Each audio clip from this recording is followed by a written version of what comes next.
something went wrong in update your application on Google Play Store. Hello guys, welcome back to Random Tech YouTube channel. So today in this video I'm going to show you how to fix this problem. So you can see here Instagram. So I have to update my Instagram. So let me just type here and you can see here something went wrong, try again. So I'm gonna solve this problem for you. So before starting the videos, please hit the subscribe button and press the bell icon so that you will get a more informative videos every day.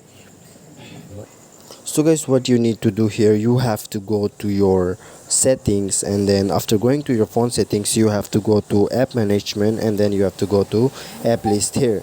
So after going here, what you have to do, you have to simply scroll down and then you have to check your Google Play Store. So here what you have to do, just simply click on storage uses, and then you have to clear all the data here and then go back, and then you have to stop the force also.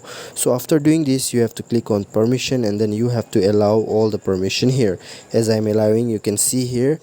So you have to do this, and then after this, what you have to do, it's done. So you have to go to your Google Play Store once again, and then here you have to just simply type Instagram here, INS Instagram. So now just click on search option, and here you can see Instagram. So simply tap on update, and then you can see here my Instagram is on an updating process. You can see here waiting to download. So in this way you can fix this problem. I hope this video will help you out. If it doesn't work, then please comment down on my video. I will surely help you out. And also don't forget to hit the subscribe button and press the bell icon. See you soon on the next video. Okay, you can see here